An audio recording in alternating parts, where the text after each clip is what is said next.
The laughter started during the eulogy. Quiet at first, a snicker from Marcus, the hedge fund manager, something whispered behind Rebecca's hand to her sister Claire.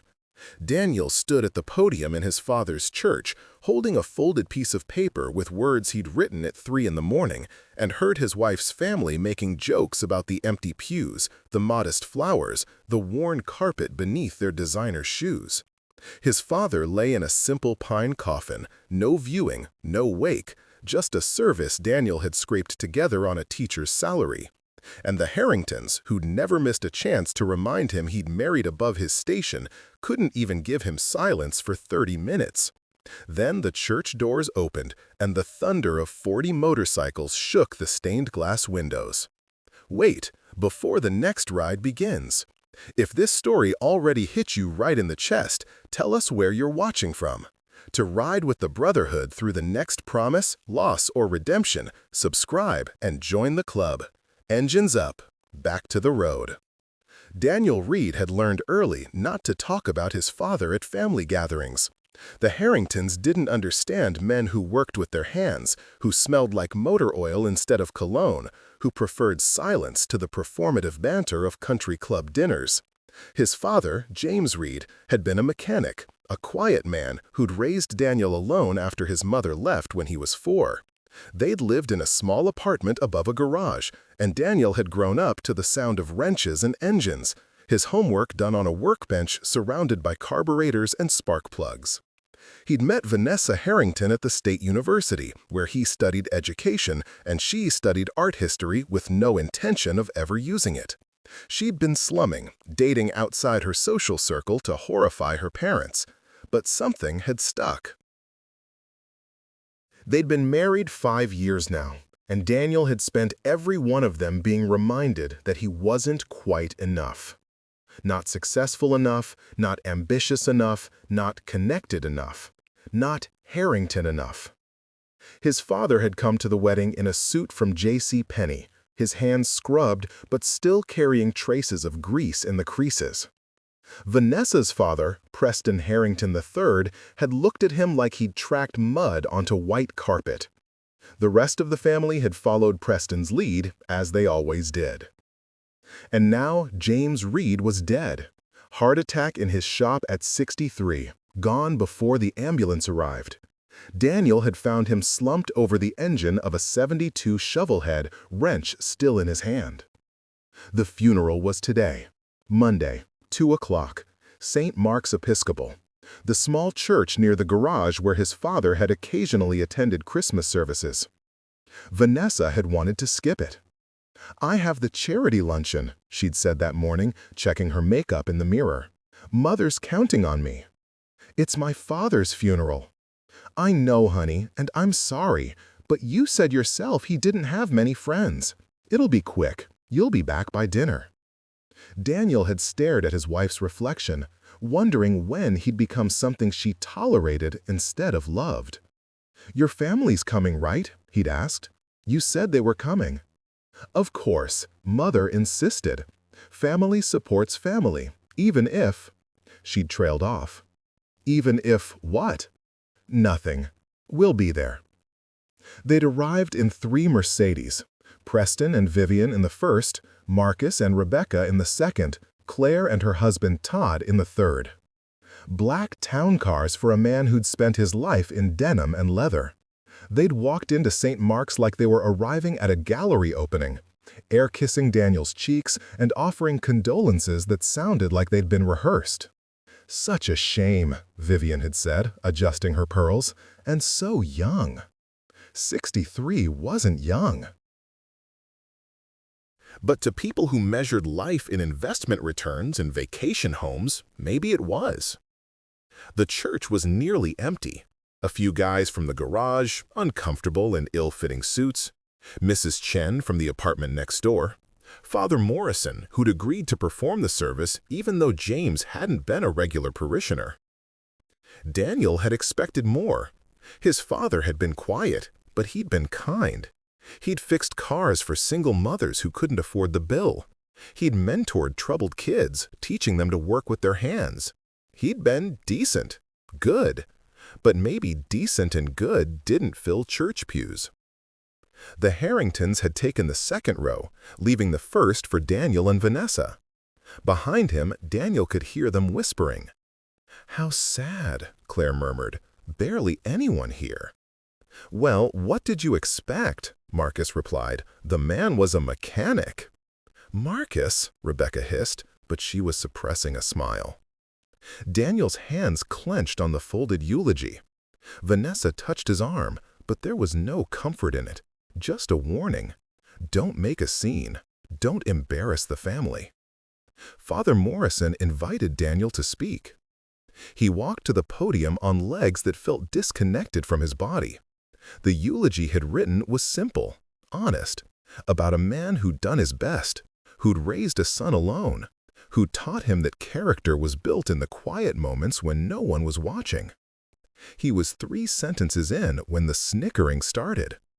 At first, he thought he'd imagined it, but then he heard it clearly. Marcus's low chuckle, Rebecca's whispered comment. Something about the flowers, about the coffin, about the whole sad affair. Daniel's voice faltered. In the front row, Vanessa's face was red, but not from embarrassment on his behalf, from embarrassment of him, of this, of having to be here instead of at her mother's luncheon. He looked down at his father's coffin. Simple pine, brass handles. It was what he could afford on a teacher's salary, and James would have approved. His father had never cared about appearances, but standing here, with his wife's family laughing at a good man's funeral, Daniel felt something crack inside him. He'd been ashamed. For 5 years, he'd been ashamed of where he came from, of who his father was, of the grease under the nails in the small apartment and the second-hand everything.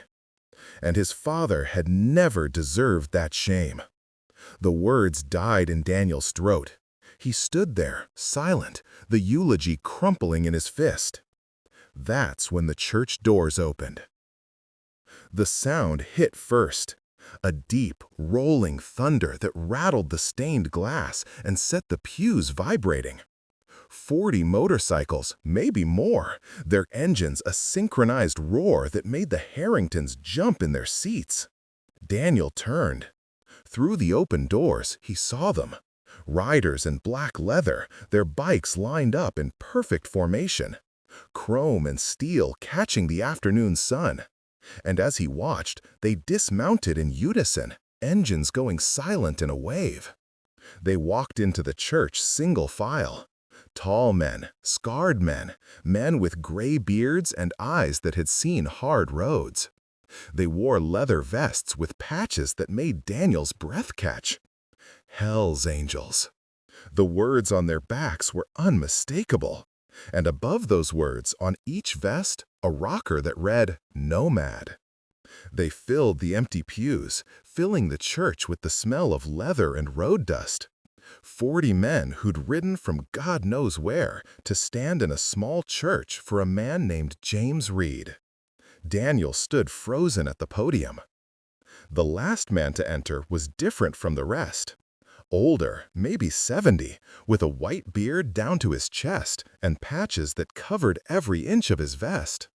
He walked with a cane, his gait stiff, but his eyes were sharp. He looked at Daniel, and there was recognition there. Something that said, "I know who you are, son." The man took a seat in the first row, right next to Vanessa, who'd gone pale as paper. Behind Daniel, the Harringtons were silent. Marcus's face had lost all color. Preston sat rigid, his hand gripping Vivian's arm. Father Morrison cleared his throat. "Shall we continue?"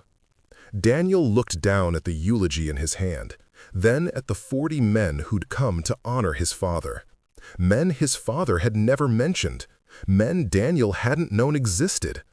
"I'm sorry," Daniel said, his voice barely above a whisper. "I need a moment." He walked down from the podium and approached the old man in the first row. "Did you know my father?" Daniel asked. The old man nodded slowly. "Knew him for 40 years. Name's Bishop. I was his road captain back in the day." "Road captain? Your father was Hell's Angel's son, patched member for 23 years before you were born." The words landed like a fist. "That's not... He was a mechanic." "He was both." Bishop's voice was gentle but firm. "After your mother left, he made a choice.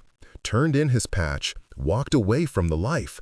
Wanted to raise you right without the chaos. But the Brotherhood doesn't forget.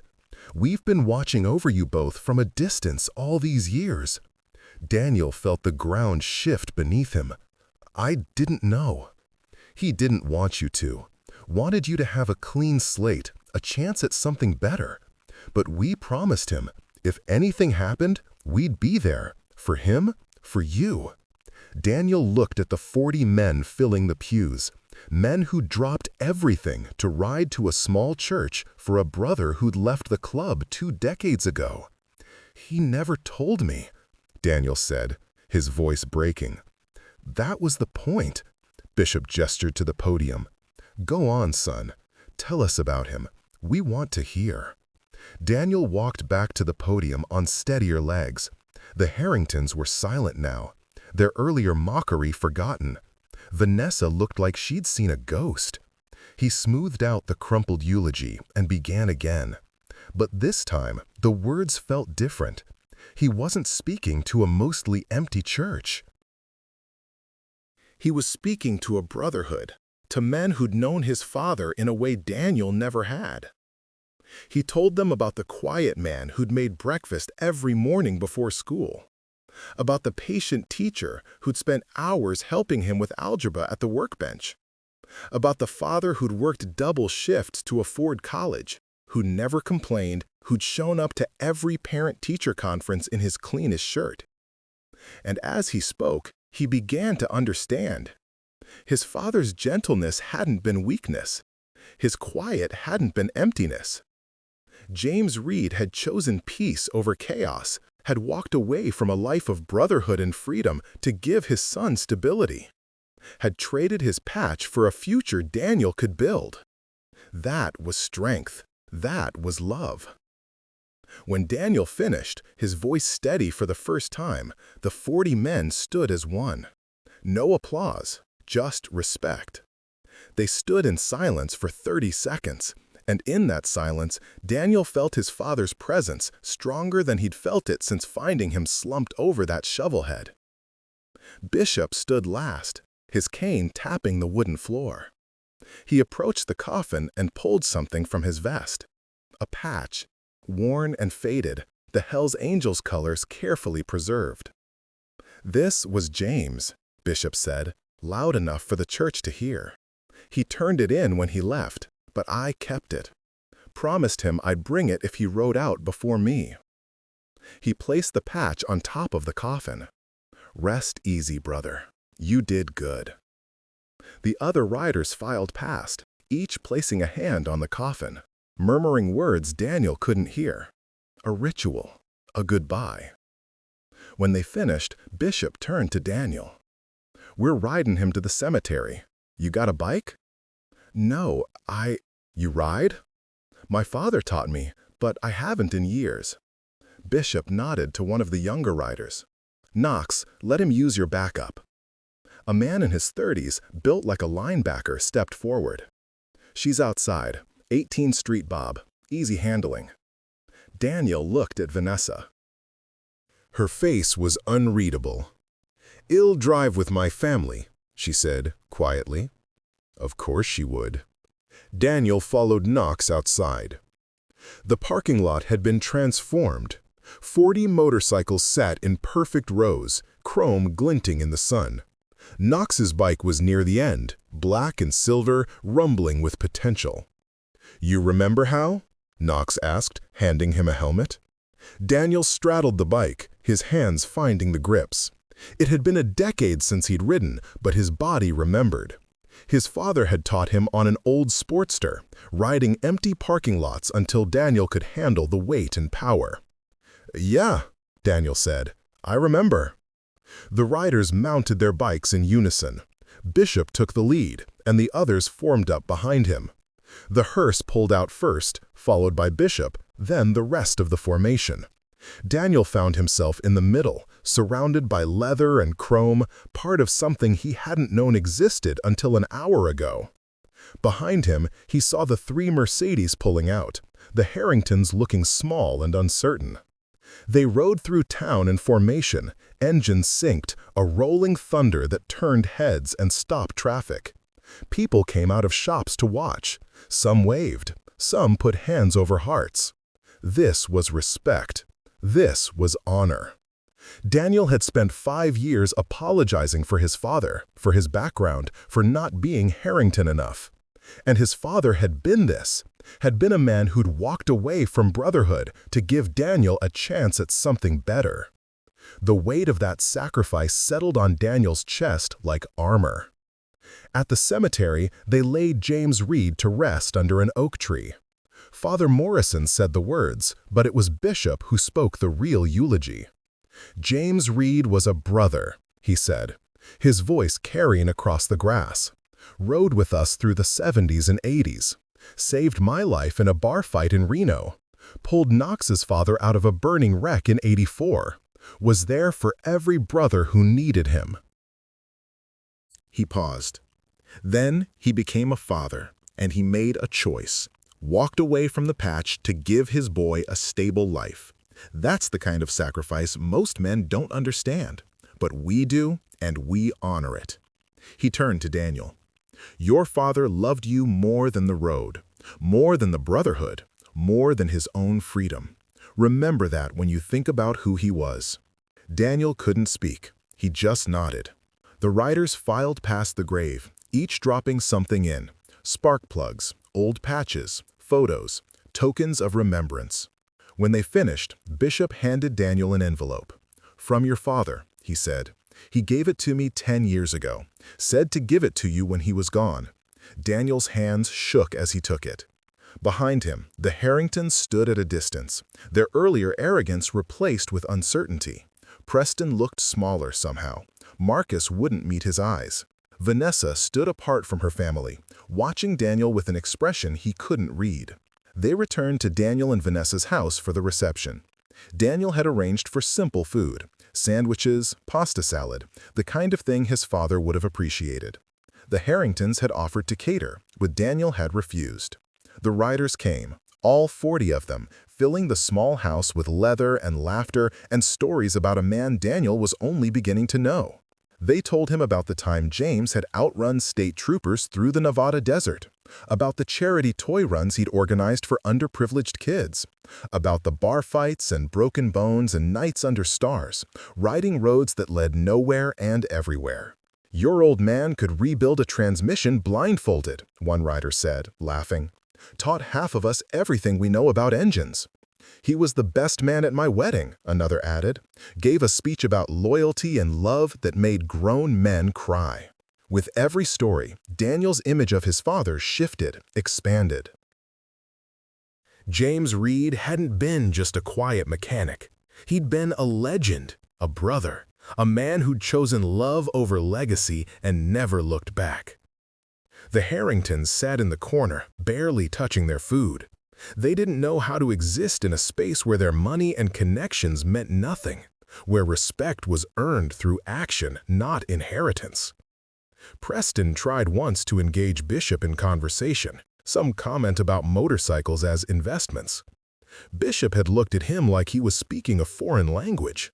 We don't ride to make money, he said. We ride because we're free. Preston had retreated after that. As the sun set, Daniel stepped onto the back porch, the envelope from his father still unopened in his pocket. The party continued inside, but he needed air, needed space to process the day that had rewritten everything he thought he knew. Bishop found him there, lighting a cigarette with hands that shook slightly. I know this is a lot, the old man said. Why didn't he tell me? Daniel asked. About the club, about who he was. Because he wanted you to choose your own path, without the weight of his past. He knew the life. It's beautiful, but it's hard. It costs. He'd seen too many kids grow up in clubhouses, too many families torn apart. He wanted better for you. I spent years being ashamed of him. He knew that too. Didn't blame you for it. Bishop took a drag. Your wife's family, they make you feel small? Daniel nodded. James worried about that. Worried you'd married into a world that wouldn't appreciate what you came from. But he trusted you to figure it out. I don't know if I have. Bishop studied him. You rode today, in formation, with 40 men you didn't know. You spoke truth at your father's funeral. You stood up when it mattered. He smiled slightly. You're more your father's son than you know. After Bishop went back inside, Daniel finally opened the envelope.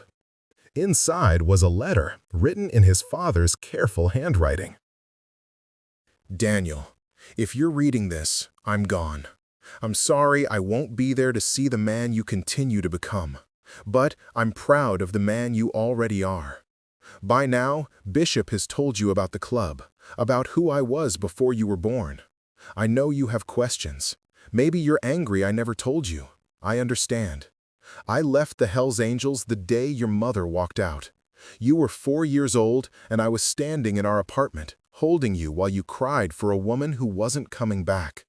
And I realized I had a choice. I could keep writing, keep living the life I loved, and raise you in clubhouses and road stops. Or I could give you something I never had, stability. It wasn't an easy choice. The Brotherhood was my family for 23 years. Those men saved my life, literally and figuratively. Walking away from them was like cutting off an arm. But staying would have meant raising you in chaos, in a world of late nights and uncertain mornings. I wanted better for you. I wanted you to have a home, a foundation, a chance to build whatever life you dreamed of. So I turned in my patch and took a job at the garage, traded the road for routine, and I've never regretted it. You gave me purpose, son. Raising you was the greatest ride of my life. I know you married into a family that doesn't understand men like me, like us. They measure worth in dollars and degrees and things that don't matter when the road ends. Don't let them make you small. You come from strength and sacrifice, from brotherhood and loyalty, from a long line of men who chose love over comfort. The patch Bishop gave you was mine. If you want to connect with that world, the brothers will welcome you. They know you're my son, and that means something. But if you don't, if you choose a different path, that's okay too. The point of my sacrifice was to give you choice. Just remember, you're a Reed. We show up, we keep our promises, we do what's right even when it costs us.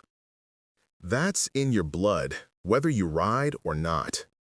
Be good to yourself, son. Be good to your wife if she's good to you. And don't spend your life apologizing for who you are. You're enough. You've always been enough.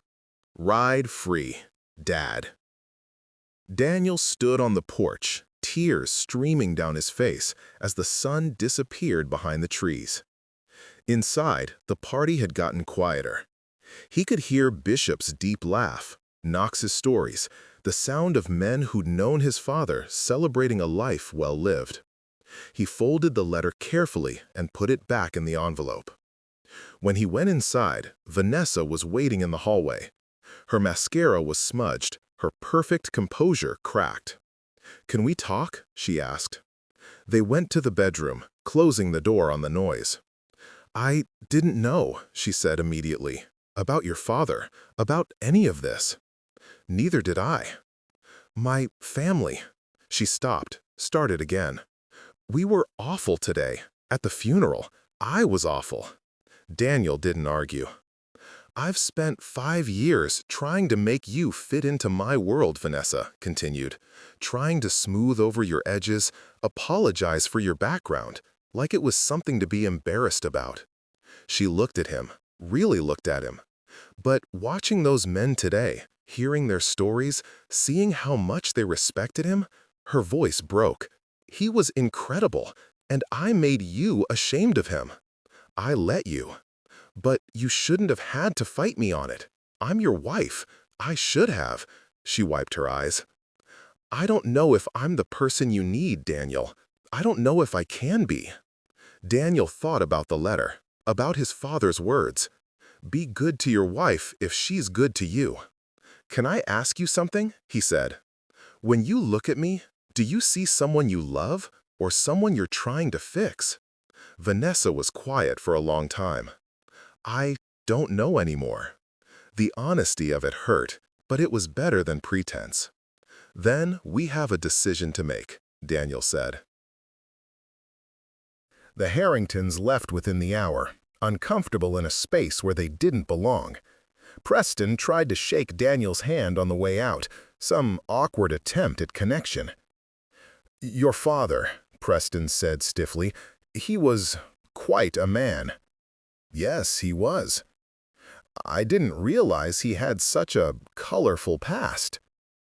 Daniel looked at his father-in-law, this man who'd spent 5 years making him feel insufficient. He had an honorable past. There's a difference. Preston nodded, chastened, and left.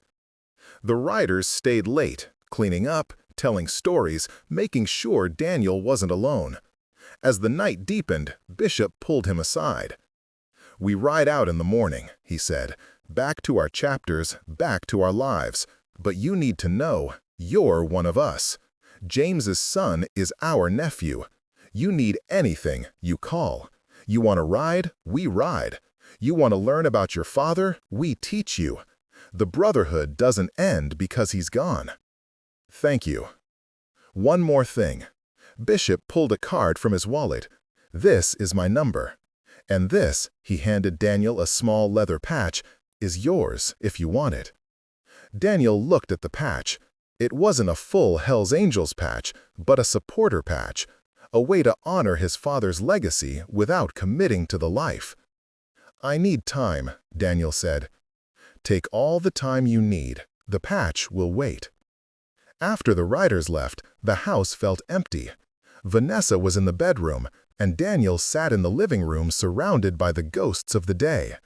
He pulled out his phone and scrolled to a name he hadn't called in 5 years. The line rang 3 times before a woman's voice answered. Hello? Mrs. Simmons? It's Daniel Reed. I used to be in your husband's shop, learning from my dad. Daniel! Oh my God, honey. I heard about James. I'm so sorry. Thank you. I'm calling because... He paused. Did you know about my father? There was a long silence. Then, that he was Hells Angels? Yeah, honey. Everyone in the neighborhood knew. Your dad was a legend. Why didn't anyone tell me? Because he asked us not to. Said he wanted you to have a clean start, without people's assumptions. Is that why you're calling? No, I'm calling because... Daniel looked around his house, at the life he'd built trying to fit into a world that would never fully accept him. I'm calling because I think I've been lost, and I need to find my way back. The next morning, Daniel woke to find Vanessa's side of the bed empty. He found her in the kitchen, coffee made, 2 cups on the counter. I've been thinking, she said, about us, about everything. Daniel waited. I love you, she said, but I don't know if I love who we've become, who I've made us become. I pushed you to be someone you're not, and I convinced myself it was for the best. But seeing you yesterday, watching you ride with those men, hearing you speak about your father, she met his eyes. That was the man I fell in love with, before I tried to turn you into my father's version of success. So what do we do? I don't know, but I think we need to figure out who we are without my family's expectations, without the pressure to be Harringtons. She took a breath. I think we need counseling. Real, hard, honest counseling. And I think I need to decide if I can handle you being yourself, all of yourself, including the parts that aren't polished and perfect. It wasn't a declaration of forever, but it was honest. Okay, Daniel said. We try. Over the next weeks, Daniel began to reclaim parts of himself he'd buried. He took the street Bob Knox had lent him and bought it when Knox offered to sell. Started writing again on weekends, feeling the wind and freedom his father must have felt. He connected with the brothers, learning stories about James Reed that filled in the gaps of the man he'd known. He learned his father had started the shop as a clubhouse garage, that half the riders on the West Coast had their bikes worked on by James's hands. He learned his father had been fearless and gentle, wild and responsible, a man who'd contained multitudes. And slowly, Daniel stopped apologizing. At school, when colleagues asked about his weekend, he told them he'd been riding. When they raised eyebrows, he didn't shrink. When parents questioned his motorcycle parked in the lot, he explained it had been his father's passion, and now it was his. The Harringtons tried to reassert control. Preston called with job offers at his firm, positions that would set Daniel up properly. Marcus invited him to networking events. Vivian suggested Vanessa might be happier if Daniel dressed better, spoke softer, fit in smoother. Daniel declined it all. "I'm a teacher," he told Preston. "That's what I do. That's who I am." "You could be so much more." "I'm already everything I need to be." It was the first time he'd spoken to his father-in-law without apology, and Preston didn't know how to respond. 3 months after the funeral, Bishop called. "We're doing a memorial ride for James, annual tradition for fallen brothers. Thought you might want to join." "When?" "Saturday, dawn. We ride to the coast, scatter his ashes where he loved to watch the sunrise." Daniel hadn't known his father loved the coast, hadn't known about sunrise rituals. There was still so much to learn. "I'll be there." Saturday morning, he woke at 4 a.m. Vanessa stirred. "You going?" "Yeah." She sat up. "Can I come?" Daniel looked at his wife. The counseling had been hard, peeling back years of pretense. But she'd shown up. Every session, every difficult conversation. "You sure?" "I want to know who he was. Really know." They arrived at the meeting point as the sky was turning gray. 40 bikes waited, riders drinking coffee from thermoses, checking chains and tires. Bishop saw them and smiled. "Brought your wife." She wanted to know him better. Bishop nodded approvingly. He turned to Vanessa. "You ride?" "Never have." "Time to learn. Knox, get her a helmet. She rides with Daniel." Vanessa climbed on behind Daniel, her arms around his waist, and he felt her trembling. Fear or excitement, or both. "Trust me," he said. "I do." They rode in formation as the sun rose, 40 bikes plus one, heading west toward the Pacific. The road wound through mountains and valleys, through small towns still sleeping. The thunder of engines was a prayer, a tribute, a promise kept. At the coast, they parked on a cliff overlooking the ocean. Bishop handed Daniel a small wooden box. "Your father's ashes. He wanted them here." Daniel opened the box, Vanessa beside him, and together they walked to the edge. The sun was breaking over the horizon, painting the water gold and red. He thought about the letter, about his father's sacrifice, about the life James had given up so Daniel could choose his own path. And he understood, finally, that he didn't have to choose. He could be both, the teacher and the writer, the man who fit in and the man who stood out. He could honor his father's sacrifice by living fully, authentically, without apology. He scattered the ashes into the wind, watching them catch the light and disappear into the morning. "Goodbye, Dad," he whispered. "Thank you." On the ride back, Daniel felt lighter. Vanessa's arms around him had relaxed, her grip confident instead of fearful. When they stopped for breakfast at a diner, she sat with the brothers, listening to their stories, laughing at their jokes. Bishop watched her with approval. "She's tough, your wife." "She is. Gonna make it?" "I think so. We're figuring it out. That's all any of us can do." Done deal. 6 months later, Daniel stood in the garage his father had owned, now his. The landlord had been sympathetic, offering Daniel the chance to take over the lease. It wasn't much. 3 bays, basic tools, a small office. But it was honest work. He still taught during the week, but weekends were for the garage, for rebuilding engines and helping kids learn to work with their hands, the way his father had taught him. Vanessa helped with the books, discovering a talent for business she'd never known she had. They weren't wealthy, but they were building something real. The Harringtons came around less often. Preston had tried once more to offer Daniel a real career, and when Daniel declined, Preston had finally backed off. They weren't close, but there was respect now. Distance, but not disdain. One Saturday, a kid showed up. 15, angry, referred by a social worker. Trouble at school, trouble at home. Daniel saw himself in that kid, saw the confusion and pain. "You ever work on engines?" Daniel asked. "No. Want to learn?" The kid shrugged, but there was curiosity underneath the attitude. Daniel handed him a wrench. "Let's start with the basics." A year after his father's death, Bishop called again. "Got something for you. Can you meet me at the old clubhouse?" Daniel rode to the address Bishop gave him, an old warehouse on the edge of town. Inside, the brothers were gathered. 40 men who'd become Daniel's extended family, who'd taught him about his father and about himself. Bishop stood in the center, holding something wrapped in leather. "Your father left this with me," Bishop said, "with instructions to give it to you when you were ready." He unwrapped the leather, revealing a vest. Worn black leather with patches carefully sewn on. But not a Hell's Angels patch, something different. "Your father made this before he died," Bishop explained. "Knew his time was coming. He made this for you." Daniel took the vest.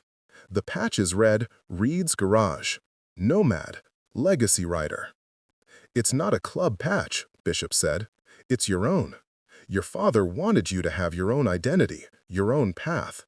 But he wanted you to ride, to remember where you came from while choosing where you're going."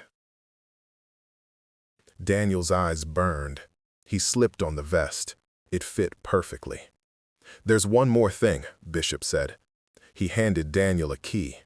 "The shovel head, the one James was working on when he died. We finished it. It's yours."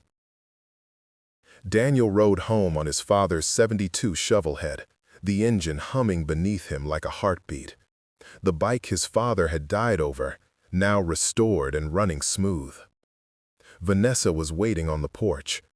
When she saw the vest, saw the bike, her face softened. "It suits you," she said. "Yeah?" "Yeah." She walked down the steps and ran her hand over the shovelhead's tank. "Your dad had good taste." He had the best taste.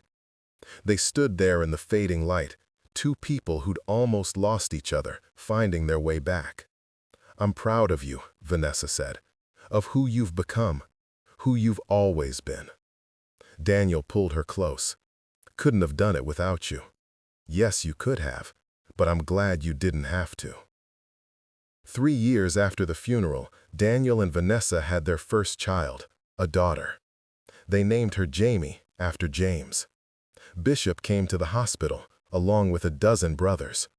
They stood in the waiting room in their leather and patches, looking completely out of place and perfectly at home.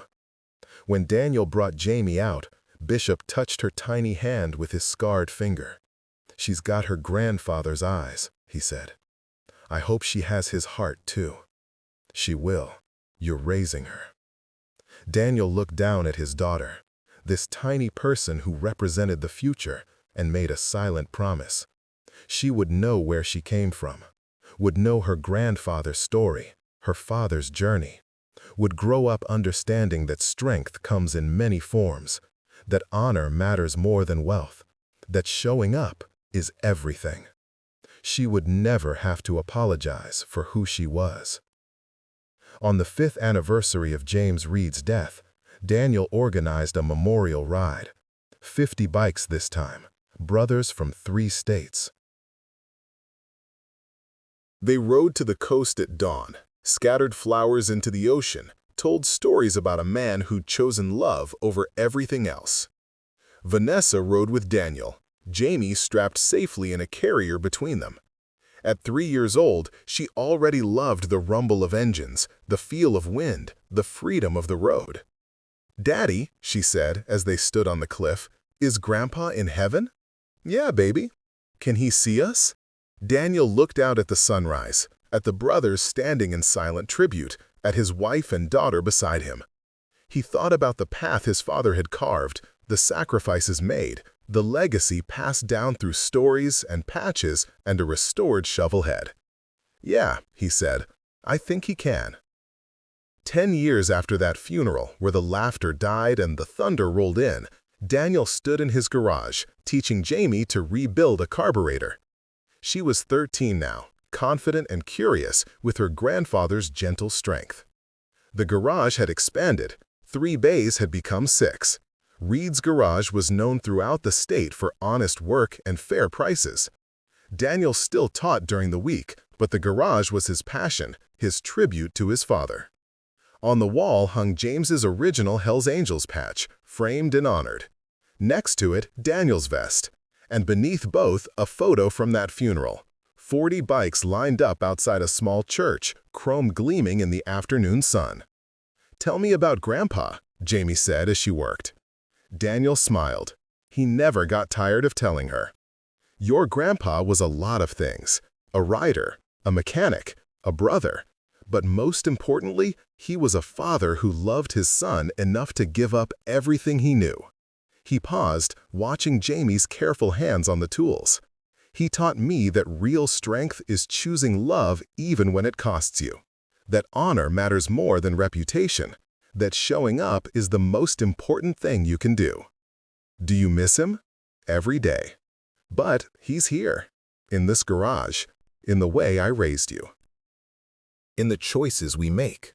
Jamie nodded, understanding in her young eyes. She'd grown up surrounded by brothers, by stories of the road, by the knowledge that her family was bigger than blood.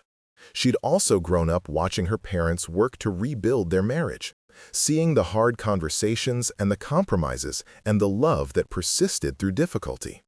She'd learned that real relationships require showing up even when it's hard. The Harringtons had eventually come around. Preston and Vivian visited occasionally, stiff and formal but trying. Marcus and Rebecca sent Christmas cards. Claire had surprised everyone by divorcing Todd and opening a pottery studio, finding her own path away from family expectations. They'd never be close, but they'd found a kind of peace. On Daniel's 50th birthday, Bishop organized a surprise. 70 riders showed up at the garage, bikes gleaming, ready to ride. "Where are we going?" Daniel asked. "You'll see." They rode north into the mountains, to a spot Daniel had never been. A clearing surrounded by pine trees, a view that stretched for miles. "This was your father's favorite place," Bishop explained. "He used to come here alone, before you were born, to think, to breathe, to remember who he was." Daniel stood in that clearing, surrounded by brothers, and felt the weight of decades settle on his shoulders. The sacrifices made, the paths chosen, the legacy passed forward. He thought about that funeral 10 years ago, when his wife's family had mocked him and 40 angels had roared in to honor a good man. That day had changed everything, had given him back his father, his pride, his path. "Thank you," Daniel said to Bishop, to the brothers, to the memory of his father, "for showing up." "That's what we do," Bishop replied simply. Bishop died 2 years later, riding into the sunset at 78. They scattered his ashes at the coast, the same place they'd scattered James's. Daniel gave the eulogy, his voice strong, his words true. "Bishop taught me that brotherhood isn't just about patches and rides," Daniel said. "It's about showing up when it matters, about honoring the men who came before, about passing the legacy forward." He looked at the assembled riders, at Jamie standing proud in her first leather jacket. "We carry them with us, in every ride, in every choice. In every moment we choose honor over ease." The brothers stood in silence, then mounted their bikes. They rode for Bishop, for James, for all the brothers who'd gone before. 20 years after that funeral, Daniel stood in the same church, St. Mark's Episcopal, where it had all changed. But this time, he wasn't saying goodbye. He was introducing Jamie, now 33, to her fiancé's family. Jamie had become a mechanical engineer, blending her grandfather's love of engines with her own innovative mind. She'd designed motorcycle safety equipment that had saved lives, built a company that honored both progress and tradition. Her fiancé, Marcus, no relation to the Harrington Marcus who'd eventually become a decent human, came from money, old money. His family looked at the small church, at Daniel's leather vest, at the brothers who'd come to meet them with barely concealed disdain. Daniel felt a familiar frustration rising, history repeating. But then Jamie stepped forward. "Mom, Dad, these are Marcus's parents, Robert and Elizabeth." She turned to the older couple. "And this is my father, Daniel Reed, and my mother, Vanessa. Dad owns Reed's Garage, teaches high school, and is a legacy rider with the Hells Angels community. Mom runs the business side of the garage and volunteers at the youth center." She said it without apology, with pride, daring them to judge. Robert looked at Daniel's vest, at the patches, at the brothers in the background. His expression was familiar, that mix of fear and condescension. But then something shifted. Robert noticed the photos on the church wall, the memorial to James Reed. He walked over, reading the plaque. "Your father was Hells Angels?" Robert asked. "Yes." "And he gave it up for you?" Daniel nodded. Robert was quiet for a long moment. Then he extended his hand. That's remarkable sacrifice." The handshake was firm. Not warm, not yet, but respectful. It was a start. At the engagement dinner that night, Robert asked Daniel about his father, about the garage, about the choice to keep riding while raising a family. They talked for hours, finding common ground in unexpected places. Marcus's mother, Elizabeth, pulled Vanessa aside. "I admit, I was concerned," Elizabeth said carefully. "The motorcycle club connection, the differences in our families." "I understand," Vanessa replied. "I had those same concerns once." "What changed?" Vanessa smiled. "I stopped trying to change my husband and started seeing who he actually was, the man beneath the assumptions, the heart beneath the leather." She paused. "Your son loves my daughter. That's what matters. Everything else is just noise." Elizabeth nodded slowly. "You might be right." Daniel stood on the church steps as the evening ended, watching the families mingle. It wasn't perfect. There were still awkward moments, forced conversations, cultural gaps that might never fully close. But they were trying, and trying was enough. Jamie found him there, leaning against the railing. "You okay, Dad?" "Yeah, kid, just thinking. About Grandpa?" "Always." He pulled her close. "He'd be proud of you, of who you've become." "I hope so. I'm trying to live by what he taught you." "Which is?" "Show up, keep promises, choose love even when it costs you." Daniel's eyes burned. "Yeah, that's it, exactly." They stood together in the fading light, father and daughter, carrying forward a legacy built on sacrifice and redemption, on the roar of engines and the silence of difficult choices. Behind them, through the church windows, the memorial photo of 40 motorcycles gleamed in the lamplight. A reminder that sometimes the people who mock you don't know your story. And sometimes, when the world tries to make you small, thunder rolls in to remind everyone who you really are. On Daniel's 60th birthday, he stood in his garage surrounded by family. Vanessa, still beautiful after 35 years of marriage. Jamie and Marcus, their 2 kids, playing in the corner. Former students who'd learned to work with their hands.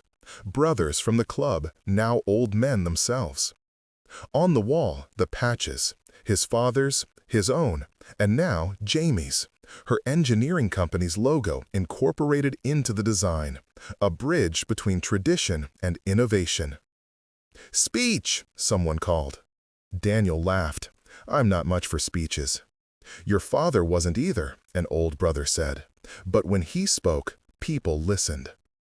Daniel thought about that, about the man who'd given up his patch so his son could choose his own path, about the sacrifice made in silence, honored in thunder. "My father taught me that who you are matters more than what you have," Daniel said finally. "That showing up is everything. That love requires sacrifice, and sacrifice is its own kind of freedom." He looked around the garage at the faces of people who mattered. "I spent years being ashamed of where I came from, years trying to fit into a world that didn't want me. But the day my father died, 40 angels roared into a church and reminded me who I was. Reminded me that respect is earned, not bought. That honor outlasts money. That brotherhood is choosing each other every day, even when it's hard." He raised his glass. "To James Reed, to every brother who's shown up when it mattered."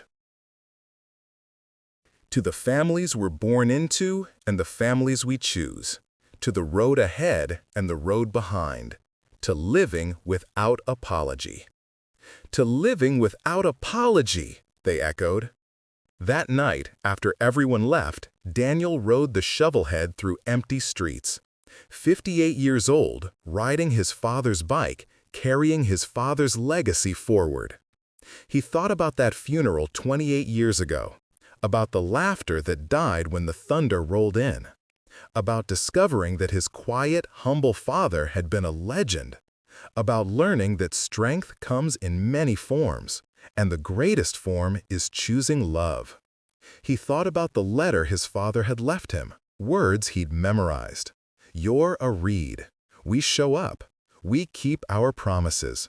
We do what's right even when it costs us."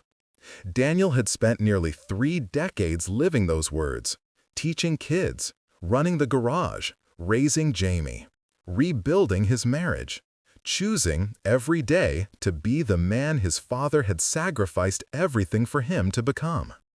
As he rode through the night, the shovelhead humming beneath him, Daniel felt his father's presence, in the engine's rhythm, in the wind's whisper, in the road stretching endlessly forward. He'd spent half his life learning this lesson. You don't have to choose between worlds. You don't have to shrink to fit. You just have to show up, authentic and unapologetic, and let the thunder speak for itself. And sometimes, when people try to make you small, 40 angels roar in to remind everyone who you really are. The shovelhead carried him home through the darkness, and Daniel Reed, son, husband, father, teacher, mechanic, rider, smiled. He'd finally learned to ride free.